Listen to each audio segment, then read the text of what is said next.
గేయానికి అర్థాలు చెప్పాను, భావం చెప్పాను. మరి అవన్నీ చదివి నేర్చుకొని ఉంటారని నేను అనుకుంటున్నాను. ఈరోజు మనము ప్రతి ఒక్క పద్యం నేర్చుకొని అర్థాలు భావం చదివి ఉంటే మనము ఈ అభ్యాసాన్ని చేయగలం. అంటే అర్థాలు రాస్తాము, అర్థాలు, ఖాళీలు, పద్యం పూరించడం, ఇవన్నీ చాలా మనకి అభ్యాసాలు ఉన్నాయి. అభ్యాసాన్ని ఎప్పుడు చేయగలరంటే మీరు ప్రతి ఒక్క గేయాన్ని, ప్రతి ఒక్క పద్యాన్ని మీరు చదివి అవి చూడకుండా నేర్చుకొని ఉండింటే దాని అర్థము, దాని భావం, దాని యొక్క అర్థం తెలుసుకొని ఉంటే ఈరోజు మనం ఈ యొక్క ప్రతి అభ్యాసాన్ని మనము ఈజీగా సులభంగా చేయగలం. కాబట్టి ఈరోజు మనం ఫస్ట్ మొదట అర్థాలు చెప్పుకున్నాం. అర్థాలు త్రివర్ణం. త్రివర్ణము అంటే త్రి అంటే 3, వర్ణం అంటే రంగు అని చెప్పాను. త్రివర్ణము అంటే మనకు ప్రతి పద్యంలో అర్థాలు ఉన్నాయి, వాటిలో పోతే ఈ అర్థాలు కూడా తెలుస్తాయి మనకి. త్రివర్ణము అంటే 3 రంగులు. త్రివర్ణం, త్రివర్ణం రావణం. త్రివర్ణం అంటే 3 రంగులు. మహనీయులు, గొప్పవారు. మహనీయులు అంటే గొప్పవారు. చిహ్నం, కాకు నావత్తు. కాకు నావత్తు ఇచ్చినప్పుడు ఎలా పలకాలి? చిహ్నం. నేను ఎలా పలుకుతున్నానో దాన్ని కూడా మీరు బాగా గమనించండి. ఫస్ట్ ఎలా చదవాలి, ఎలా పలకాలి, ఒత్తు వచ్చినప్పుడు ఎలా పలుకుతున్నాము. చిహ్నము అంటే గుర్తు, రూపుతావు గుర్తు. చిహ్నము అంటే గుర్తు. త్యాగ నిరతి. త్యాగము నందు ఆసక్తి. తాకు యావత్తించినప్పుడు ఎలా పలకాలి? త్యాగము నందు ఆసక్తి. పీకు తావు ఆసక్తి. ఒకసారి త్రివర్ణము, తీకు రావద్దు త్రి. అలా చదువుకుంటూ మనం చదువుకుంటూ ఉంటే ఎక్కడ ఏ ఒత్తించడం ఎలా చదువుకొని ఉంటే ఈజీగా దాన్ని ఎలా పలకాలి అది ముందు ఫస్ట్ మనకు వస్తుంది అన్నమాట. త్రివర్ణము అంటే 3 రంగులు. మహనీయులు గొప్పవారు. చిహ్నము గుర్తు. త్యాగ నిరతి, త్యాగమునందు ఆసక్తి. ఇవి అర్థాలు. ఈ అర్థాలు 4 అర్థాలు నేర్చేసుకోండి. తర్వాత ఈ గేయాన్ని పూరించండి. ఒక గేయం ఇచ్చాడు మనం చెప్పుకున్నటువంటి గేయాల్లో ఒక గేయాన్ని ఇచ్చాడు. ఆల్రెడీ మీరు నేర్చుకొని ఉంటే దీన్ని సులభంగా రాయగలరు. తెలుపు రంగు శాంతికి చిహ్నం. దాన్ని కంప్లీట్ చేసుకోవాలి మనం. దీన్ని పూర్తి చేయాలి. శాంతికి చిహ్నం. తెలుపు రంగు శాంతికి చిహ్నం. పచ్చదనం మన పాడి పంటలకు. పచ్చదనం మీరు రాయగలరు, చూడకుండా కూడా రాయగలరు దీన్ని. మన పాడి పంటలు.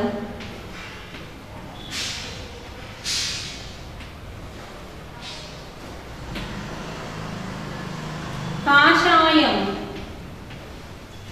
కాషాయం మన త్యాగ నిరతిరా.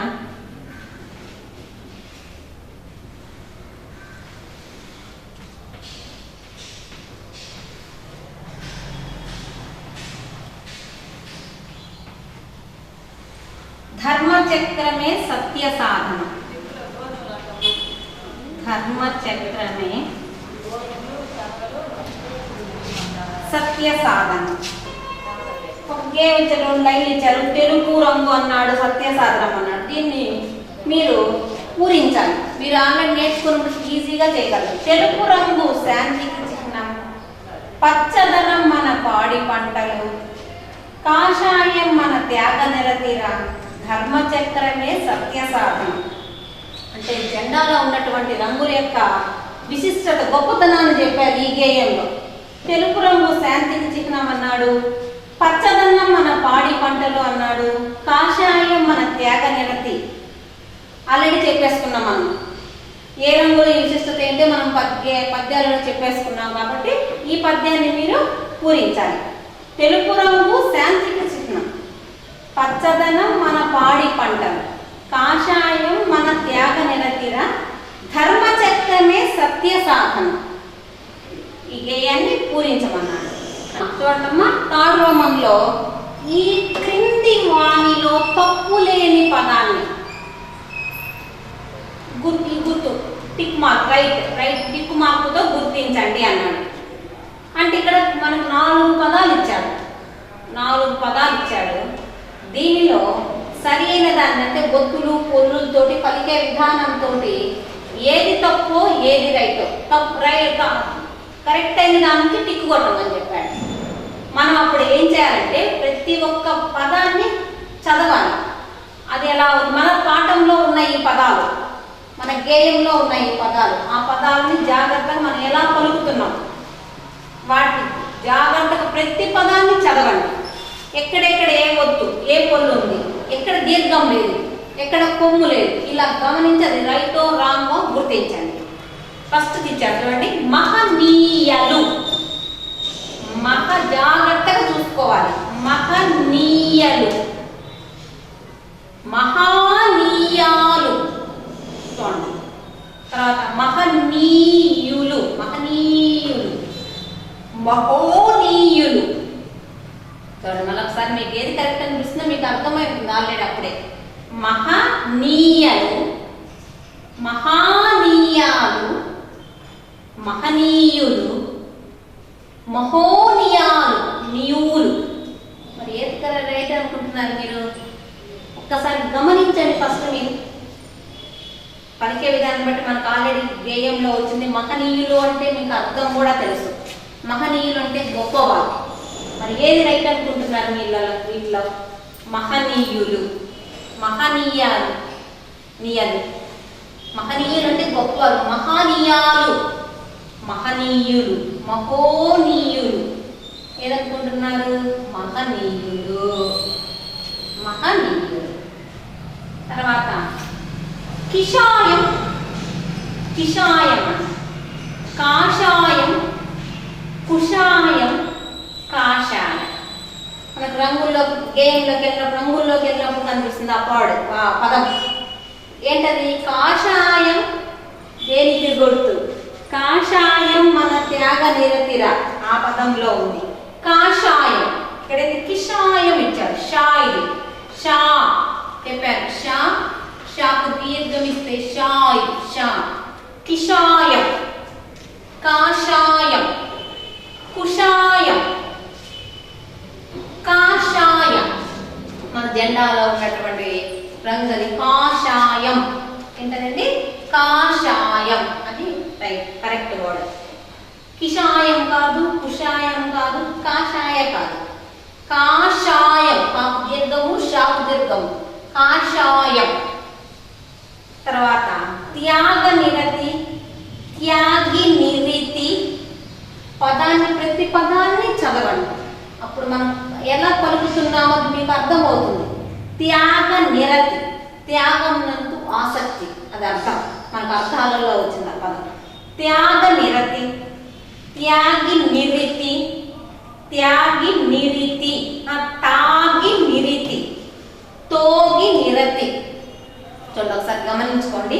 మనం పలికేదాన్ని బట్టి మనకు అది రైట్ రంగు మనకు అర్థమవుతుంది. ఒకసారి చూసుకోండి. త్యాగి నిరితి, తాగి నిరితి, తోగి నిరతి, త్యాగ నిరతి. ఇది వీటిలలో మన కరెక్ట్ వర్డ్, సరైన పదము త్యాగ నిరతి. త్యాగి నిరతి కాదు, తాగి నిరతి కాదు, తోగి నిరతి కాదు.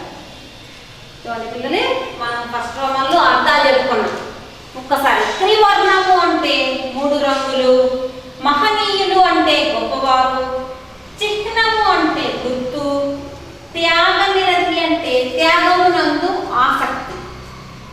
ఈ 4 అర్థాలు నేర్చేసుకోండి.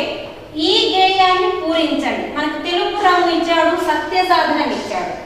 దీన్ని మనం గేయాన్ని పూరించాలి.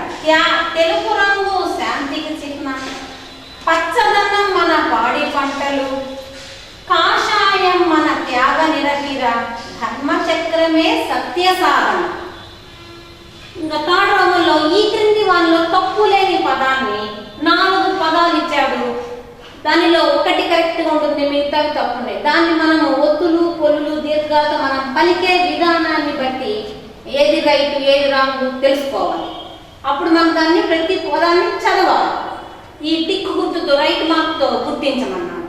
మహనీయులు, మహనీయాలు, మహనీయులు, మహోనీయులు. ఇక్కడ మన కరెక్ట్ సరైన పదం ఏదండి? మహనీయులు. సరైన పదం మహనీయులు. తర్వాత కిషాయం, కాషాయం, కుషాయం, కాషాయం. ఇక్కడ మనకు కావాల్సిన పదం కాషాయం. అది ఎక్కడ ఉందో చూసుకోండి. మన రంగుల్లో జెండా రంగులు కాషాయం, త్యాగ నిరతి రా అనుకున్నాం.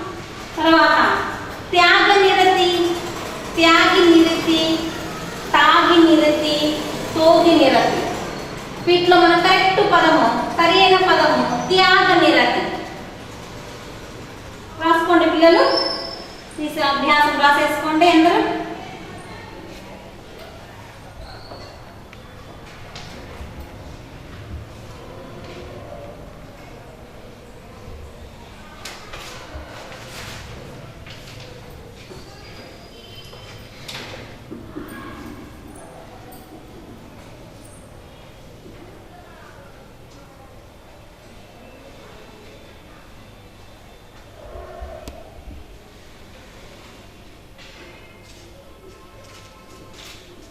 తర్వాత రోమన్ 4, ఈ క్రింది ఖాళీలను పూరించండి. క్రింది ఖాళీలను పూరించండి. చూడండి ఒకసారి ప్రతి దాన్ని ఫస్ట్ మనం మొదట చేయాల్సింది ఏంటంటే ఇచ్చినటువంటి ఆ యొక్క ప్రశ్నను చదవండి. చదివిన తర్వాత మనకు ఆన్సర్ యాక్చువల్లీ వచ్చేస్తున్నది. డాష్తో కళకళలాడే ముచ్చటైన మన భారత జెండా. గేయంలోకి ఎత్తే ఇది వస్తుంది. డాష్తో కళకళలాడే ముచ్చటైన మన భారత జెండా. చదవండి, వచ్చేదాకా ఆన్సర్ వచ్చేదా కోసం చదవండి. డాష్తో కళకళలాడే, ఇది రంగులతో ఉంది జెండా. త్రివర్ణములతో, త్రివర్ణములతో, త్రివర్ణములతో కలకలలాడే ముచ్చటైన మన భారత జెండా. ఆ డాష్ త్యాగ నిరతిని తరతరాలకు చాటి చెప్పుదాం. ఆ డాష్ త్యాగ నిరతిని తరతరాలకు చాటి చెప్పుదాం. ఆ మహనీయుల, ఆ మహనీయుల, ఆ మహనీయుల త్యాగ నిరతిని తరతరాలకు చాటి చెప్పుదాం. ఆ మహనీయుల ఆలోచనలకు డాష్ నిలిచెదము. ప్రతిరూపాలై, ప్రతిరూపాలై. ప్రతి ఒక్కటి రాసేప్పుడు చదువుతూ రాయండి. చదువుతూ రాయడం వలన మనకు ఏమేమి మనం ఏదైనా ఒత్తిడి మర్చిపోయామో, దీర్ఘం వేయడం మర్చిపోయామో అవి మీకు అర్థమవుతుంది చదువుతూ రాయడం వలన. అది త్రివర్ణములతో కలకలలాడే ముచ్చటైన మన భారత జెండా. త్రివర్ణములతో కలకలలాడే ముచ్చటైన మన భారత జెండా. ఆ మహనీయుల త్యాగ నిరతిని తరతరాలకు చాటి చెప్పు. ఆ మహనీయుల త్యాగ నిరతిని తరతరాలకు చాటి చెప్పుదాం. ఆ మహనీయుల ఆలోచనలకు ప్రతిరూపాలై నిలిచెదము. ఆ మహనీయుల ఆలోచనలకు ప్రతిరూపాలై నిలిచెదము. ఇవి ఫిల్ ఇన్ ద బ్లాంక్స్ అమ్మ. తర్వాత క్రింది ప్రశ్నలకు జవాబులు రాయండి. ప్రతి ఒక్కటి మనకి ఇచ్చిన గేయంలోనే ఆన్సర్ జవాబులు దొరుకుతుంటాయి. జాగ్రత్తగా చూసుకుంటే ప్రతి ప్రశ్నకు జవాబు అక్కడే ఉంటుంది. క్రింది ప్రశ్నలకు జవాబు రాయండి. క్వశ్చన్ చదవండి. ఫస్ట్ ప్రశ్నలు చదవండి. అహింసా మార్గంలో నడిచినది ఎవరు? అహింసా మార్గంలో నడిచినది ఎవరు? ఎవరు నడిచారు? అహింసా మార్గంలో నడిచినది ఎవరు? ఆలోచించండి. ఒక్కసారి చదివితే మనకు తెలుస్తుంది. మనకు సెకండ్ పాయింట్లోకి వెళ్ళడం అనుకోండి. గాంధీ బాటలో నడిచేదము, అహింసా మార్గము నేర్చేదము. అహింసా మార్గం నడిచినది ఎవరు? అహింస. క్వశ్చన్లోనే చూసేసుకోండి ఆన్సర్ని, జవాబు. అహింస అహింసా మార్గంలో నడిచినది ఎవరు? ఎవరు అహింస మార్గం నడిచింది? గాంధీజీ గారు. గాంధీజీ అది అహింసా మార్గంలో నడిచినది ఎవరు? మనం చూసుకోండి. అహింసా మార్గంలో నడిచినది గాంధీజీ. మన జెండాలో తెలుపు రంగు దేనికి చిహ్నం? దేనికి గుర్తు? మన జెండాలో తెలుపు రంగు దేనికి గుర్తు? తెలుగు మనకు రంగుల జెండాలో రంగుల గొప్పతనాన్ని చెప్పే గేయం ఉంది. తెలుపు రంగు శాంతికి చిహ్నం, పచ్చదనం పాడి పంటలకు. ఆ గేయంలో నేను చెప్పి మన మొదట్లోనే వచ్చింది. జెండాలోని లేకపోతే మన జెండాలో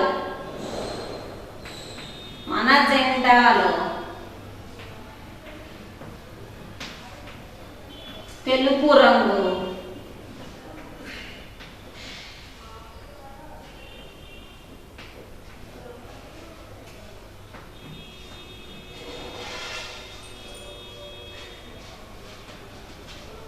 రంగు దేనికి చిహ్నం? దేనికి గుర్తు? దేనికి? శాంతికి.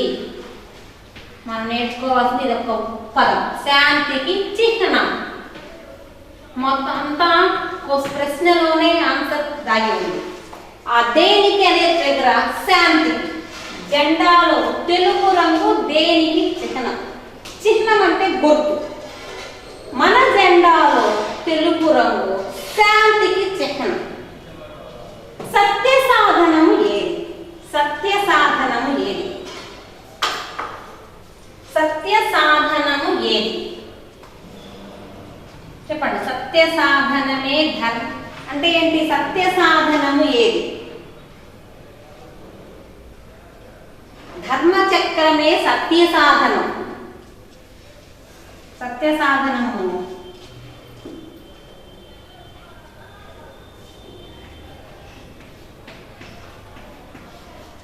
ధర్మ చక్రం సత్య సాధనం.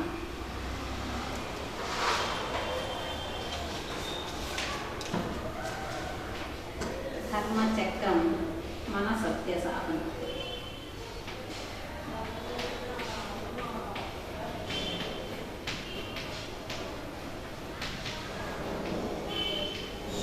సత్య సాధనము ఏది? ధర్మ చక్రమే సత్య సాధనం. మన త్యాగనిరతిని జెండాలోని ఏ రంగు సూచిస్తుంది? ఏ రంగు త్యాగనిరతికి? ఏ రంగు గొప్ప విశిష్టత, గొప్పతనం ఏంటి? ఏ రంగు త్యాగనిరతికి సూచిస్తుంది? ఏ రంగు చెప్పండి? కాషాయం. మన త్యాగనిరతిని అక్కడ ఉన్నదే రాసుకోండి. మన త్యాగ నిరతిని జెండాలోని ఏ రంగు? ఏ రంగది? కాషాయం సూచిస్తుంది. కాషాయం, కాషాయ రంగు. కాషాయం రంగు సూచిస్తుంది.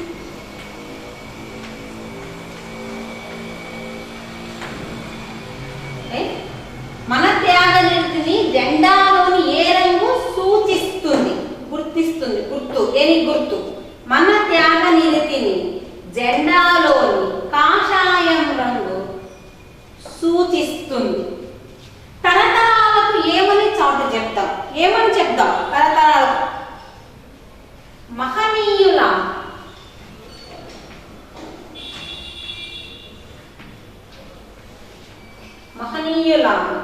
త్యాగనిరతిని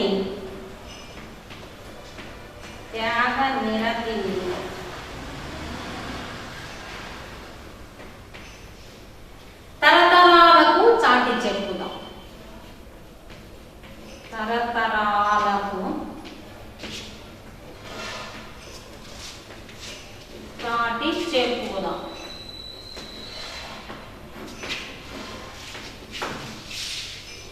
తరతరాలకు ఏమని చాటి చెప్పుదాం? ఏమని చెప్దాం? మహనీయుల త్యాగనిరతిని మహనీయుల త్యాగనీతిని తరతరాలకు చాటి చెప్పుదాం. ప్రతి తరానికి, తర్వాత తరానికి, మన తర్వాత తరానికి వాళ్ళ యొక్క గొప్పతనాన్ని, దేశం కోసం ఏం చేశారు దాని గురించి చెప్పడమే ఈ మహనీయుల త్యాగనీతిని తరతరాలకు చాటి చెప్పుదాం. ఇవి మా ప్రశ్నలకు జవాబులు చూడండి ఒక్కసారి. మళ్ళా ఈ క్రింది ప్రశ్నలకు జవాబు రాయండి. ఇచ్చిన ప్రశ్నకు జవాబు రాయండి. అహింసా మార్గంలో నడిచినది ఎవరు? అహింసా మార్గంలో నడిచినది ఎవరు? అహింసా మార్గంలో నడిచినది గాంధీజీ. అహింసా మార్గంలో నడిచినది గాంధీజీ. మన జెండాలో తెలుపు రంగు దేనికి చిహ్నం? మన జెండాలో తెలుపు రంగు దేనికి చిహ్నం? మన జెండాలో తెలుపు రంగు శాంతికి చిహ్నం. మన జెండాలో తెలుపు రంగు శాంతికి చిహ్నం. సత్య సాధనము ఏది? ధర్మచక్రమే సత్య సాధన. సత్య సాధనం ఏది? ధర్మచక్రమే. ధర్మచక్రమే సత్య సాధన. మన త్యాగ నిరతిని జెండాలోని ఏ రంగు సూచిస్తుంది? మన త్యాగ నిరతిని జెండాలోని ఏ రంగు సూచిస్తుంది? మన త్యాగ నిరతిని జెండాలోని కాషాయం రంగు సూచిస్తుంది. మన త్యాగ నిరతిని జెండాలోని కాషాయం రంగు సూచిస్తుంది. తరతరాలకు ఏమని చాటి చెప్పుదాం? తరతరాలకు ఏమని చాటి చెప్పుదాం? మహనీయుల త్యాగ నిరతిని తరతరాలకు చాటి చెప్పుదాం. మహనీయుల త్యాగ నిరతిని తరతరాలకు చాటి చెప్పుదాం. పిల్లలు, ఈ ఖాళీలు, ఈ ప్రశ్న జవాబులు ప్రతి పదానికి గ్యాప్ ఇస్తూ, అంటే కనీసం 2-3 ఫింగర్స్ గ్యాప్ ఇస్తూ నీట్గా రాసుకోండి.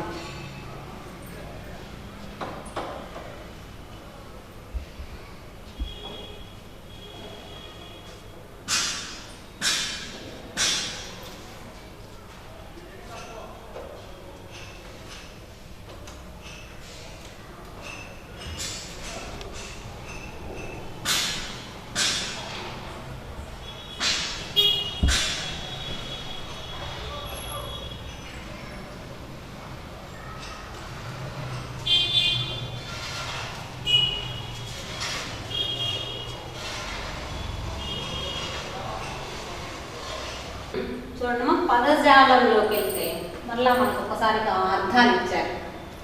వీటిని మీరు చేయగలరు. త్యాగనిరతి. త్యాగనిరతి అంటే నేర్చుకున్నాం. త్యాగమునందు ఆసక్తి. త్యాగమునందు ఆసక్తి. త్యాగమునందు ఆసక్తి. చిహ్నము అంటే గుర్తు. మహనీయులు అంటే గొప్పవారు. త్రివర్ణములు అంటే 3 రంగులు. త్రివర్ణములు 3 రంగులు. ఇవి పదజాలంలో అర్థాలు. త్యాగనిరతి అంటే త్యాగమునందు ఆసక్తి. చిహ్నము గుర్తు. మహనీయులు గొప్పవారు. త్రివర్ణములు 3 రంగులు. క్రింది పదాలకు వ్యతిరేక పదాలను రాయండి అన్నాడు. వ్యతిరేక పదాలను తెలుసు. వ్యతిరేకం, ఆపోజిట్ అంటుంటాం మనము. అరే నేనేం చెప్తాను, వ్యతిరేకం చెయ్యొద్దు అని. చేస్తాను, చేయను అంటే చేస్తాను, వద్దు అంటే కావాలి. ఇలా ఆపోజిట్స్, వ్యతిరేకాలు ఉంటాయి. ఇక్కడ ధర్మం, ధర్మానికి ఆపోజిట్ అధర్మం. ఏదైనా ఒక దానికి వ్యతిరేకించడం, వ్యతిరేక భావం చేయడం. నాకు అది కావాలి అంటే, మనం వద్దు అంటే కావాలి అంటుంటారు, అదే వ్యతిరేకం. ధర్మం పవిత్రం, అపవిత్రం. అపవిత్రం ఉన్నదానికి ఆదేశిస్తే అపవిత్రం, అపవిత్రం. సత్యం, అసత్యం, అసత్యం. ఇది వ్యతిరేకం. సత్యం అంటే నిజం చెప్పడానికి, అసత్యం అంటే అబద్ధం. శాంతి, అశాంతి, శాంతి లేకుండా అశాంతి. పవిత్రం, దానికి అపవిత్రం. పవిత్రం అంటే స్వచ్ఛంగా దాన్ని అపవిత్రం చేయడం, నాశనం చేయడం. ధర్మం, అధర్మం, దానికి ఆపోజిట్. ధర్మం, అధర్మం, పవిత్ర, అపవిత్రం, సత్యం, అసత్యం, శాంతి, అశాంతి. ఇక్కడ ఒకసారి గుర్తు పెట్టుకోండి. అర్థాలు అంటే మీనింగ్ సేమ్, దీనికి ఇదే అర్థం, దాన్ని ఈక్వల్తో గుర్తు పెట్టుకోవాలి. సింబల్స్ కూడా ఇంపార్టెంట్ అండి, గుర్తులు, చిహ్నము ఇది కూడా అర్థాల్లో ఈక్వల్ అనేది మెయిన్ గుర్తు పెట్టుకోండి. అలాగే వ్యతిరేక పదాలు గుర్తు పెట్టుకోండి. ఇంటూ, ఆపోజిట్ కదా, ఇంటూ వస్తుంది, ఇంటూ వచ్చేస్తుంది. జాగ్రత్తగా అవి కూడా గుర్తులు కూడా చాలా ఇంపార్టెంట్. ఒక వాక్యం తర్వాత ఫుల్ స్టాప్ పెట్టారు, చాలా వాక్యాలు వచ్చినప్పుడు దానికి మధ్య మధ్యలో కామాస్ పెట్టుకోవడం, ప్రశ్న దగ్గర ప్రశ్న జవాబు, ఆన్సర్ దగ్గర ఫుల్ స్టాప్, ఇలాంటి గుర్తులు గుర్తు పెట్టుకోవడం. ఇంకా తర్వాత క్రింది పదాలకు వచనాలు, వచనాలు ఇక్కడ మనం గుర్తు పెట్టుకోవాలి. ఇక్కడ కొంచెం చూడండి, కొంచెం చెప్తాను మీకు. వచనాలు జాగ్రత్తగా వినండి, 2 రకాలు. ఒకసారి వినండి, వినండి చాలా ఫస్ట్. ఏకవచనం, ఏకవచనం, బహువచనం. వచనాలు 2 రకాలు. వచనం అంటే పదాలు, వచనము అంటే పదం. బహువచనం, ఇక్కడ వచనాలు 2 రకాలు ఉన్నాయి. అది ఏకవచనం, బహువచనం. ఏక మనకు హిందీలో ఏక్ అంటే అర్థమే ఒకటి, ఏక్ అంటే ఒకటి, ఒక. బహువచనం, బహు అంటే తెలుగులో చాలా అని అర్థం, ఒకటి కంటే ఎక్కువ. ఇంకా ఏక్ అంటే ఒకటే వస్తుంది, బహు అంటే చాలా, చాలా అంటే ఎక్కువ. ఇంకా ఒకటి కంటే 2, 3 ఎన్ని ఉన్నాయి ఇంకా దాన్ని బహు అంటారు. ఇక్కడ ఏకవచనంలో సపోజ్ ఒకటి తీసుకుంటే పలక తీసుకుంటాం, పలక. ఏకవచనంలో పలక వస్తుంది. చాలా ఉంటే 2 ఉంటే ఏమంటారు, దానికి 2 ఉన్నా 3 ఉన్నా మొత్తం పలకలు అని అంటారు, బహువచనం. ఏకవచనం రాసేప్పుడు పలకలు ఒకటే ఉన్నప్పుడు బహువచనం దానికి మార్పు ఏం జరిగిందో చూసుకోండి. దానికి మనము ఈ ఉన్న పదానికి లు చేర్చాం, పలకలు అన్నాం, అక్కడ లు చేర్చామన్నమాట. దాన్ని ఇవి గుర్తుపెట్టుకోవాలి మనం. అలాగే ఏకవచనంలో ఇంకొక పదం కుర్చీ అంటాం, ఒక్కటే ఉంటే కుర్చీ అంటాం. మరి 2, 3, 10 అట్లా ఉంటే ఏమంటాము, కుర్చీలు అంటాం. కుర్చీలు అంటే ఇక్కడ బహువచనంలో మనకు ఆ ఏకవచనం ఉన్న పదానికి బహువచనం వేసరికి లు అనేది చేరుతుంది. అప్పుడు అవి చాలా వస్తువులుగా మనకు అవి అర్థమవుతాయి. పలకలు, కుర్చీ, ఇక్కడ చాలా ఉన్నాయి. పలక, పలక అంటే మనం ఏమనుకుంటాము, ఒక్కటే ఉంది అనుకుంటాం. కుర్చీ అంటే ఏమనుకుంటాము, ఒక్కటే ఉంది అనుకుంటాం. పువ్వు, చాక్పీస్, చాలా అంటే ఎక్కువ అంటే లు చేస్తే చాక్పీసులు, కుర్చీలు, పువ్వులు, చాలా ఉన్నాయి కదా. ఇక్కడ మనకి ఇచ్చిన పదాలు ఇంకా చూడండి. ఇప్పుడు మనకంటే ఏకవచనం అంటే ఏంటి, బహువచనం అంటే ఏంటో తెలుసుకున్నాం. అది ఒక్కసారి ఒకటి ఉంటే ఏకవచనం అంటారు. బహువచనం అంటే చాలా ఉన్న వాటిని చాలా ఒకటి కంటే ఎక్కువ, 2, 3 అంటే అప్పుడు ఎలా మార్పు జరుగుతుంది అది ఇక్కడ మనకి ఇచ్చారు. ఈ క్రింది పదాలకు వచనాలు రాయండి అన్నారు. వచనాలు రాయండి అంటే ఇచ్చినవి ఏ వచనం చూసుకోవాలి ఫస్ట్. మనం ఏకవచనం ఇచ్చారా, బహువచనం ఇచ్చారా చూసుకోండి. ఇప్పుడు ఇచ్చారు చూడండి, చదవండి, పదాలను చదవండి. జెండా మనకు బహువచనంలో సరికి లు చేరుతుంది, ఇక్కడ లు లేదు, కాదు ఒక్కటే ఉంది. జెండా మనకు అర్థమవుతుంది, అది ఒక్కటే ఉంది కాబట్టి మనకు జెండా. దానికి బహువచనం ఏం రాయాలి, చాలా ఉంటే జెండాలు, జెండాలు, అది బహువచనం మార్చేశారు. బిడ్డ, దానికి బహువచనం బిడ్డలు, బిడ్డలు. మార్గము, మార్గాలు. మార్పు చూసుకోండి తేడా, ఇక్కడ ఉన్న పదానికి లు చేర్చారు, ఇక్కడ కూడా అలాగే చేస్తాను. బిడ్డ, బిడ్డలు అన్న దీనికోసం కొంచెం మార్పు జరిగింది. ఏం జరిగింది, మార్గము అని. దాన్ని మనం ఏం చేసాము, ఆ ము తీసేసి ఈ 2వ పదం అక్షరమైనటువంటి రాము దీర్ఘం ఇచ్చి లు చేర్చాము, మార్గాలు. అలాగే మహనీయుడు, మహనీయుడు దానికి మన డు ఒక్కడే, మహనీయులు, లు మహనీయులు, అది మహనీయులు. ఆ డు తీసేసి లు చేర్చుకున్నాం. అప్పుడు డు అంటే ఒకటే ఉన్నట్టు, లు చేస్తే మహనీయులు అయిందనమాట. అక్కడ చూసుకోండి ఒక్కసారి పై పదాలని వచనాలు చూసుకోండి జాగ్రత్త, ఒకసారి జాగ్రత్తగా చూడండి. ఒక్కసారి చూడండి వచనాలలో మనకి ఇచ్చినది జెండా, జెండా, బిడ్డ, బిడ్డలు, మార్గము, మార్గాలు, మహనీయుడు, మహనీయులు, అది వచనాలు. మళ్ళీ ఒకసారి అంటే పదాలు, క్రింది పదాలకు అర్థాలను రాయండి. త్యాగ నిరతి, త్యాగమునందు ఆసక్తి, చిహ్నం గుర్తు, మహనీయులు గొప్పవారు, త్రివర్ణములు మూడు రంగులు. క్రింది పదాలకు వ్యతిరేక పదాలను రాయండి. ధర్మం, అధర్మం, ధర్మం, అధర్మం. ఒత్తుధా పలికినప్పుడు ఎలా పలకాలి? రాకు మా ఒత్తు ఎలా పలుకుతున్నాం గమనించండి. నేను ఎలా పలుకుతున్నానో మొదట మీరు గమనించండి, తర్వాత మీరు దాన్ని పలకండి. ఒకటికి రెండు, రెండు సార్లు కాబట్టి మూడు సార్లు పలకండి. ఫస్ట్ చదవండి, చూసి చదవండి. ఆ తర్వాత చదువుతూ రాయండి. ధర్మం, అధర్మం, పవిత్రం, అపవిత్రం, సత్యం యావత్తు, అసత్యం, శాంతి, అశాంతి. ఆ చేసేసరికి ఇప్పుడు ఆపోజిట్ అయిపోయింది కొన్ని పదాలు.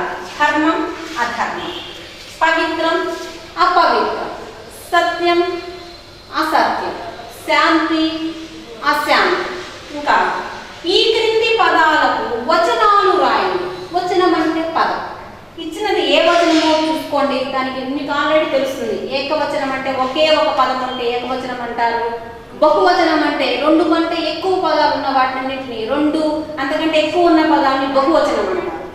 ఇక్కడ ఇచ్చిన జెండా, జెండాలు, బిడ్డ, బిడ్డలు, మార్గం, మార్గాలు, మహనీయుడు, మహనీయులు. ఇక్కడ ఇది అవసరం లేదమ్మా, మీకు ఊరికే చెప్పడం కోసం రాశాను, మీకు అర్థమై అవడం కోసం రాశాను ఇదంతే. ఇప్పుడు ఇంకా మీరు ఇవి నోట్బుక్లో రాసుకోండి,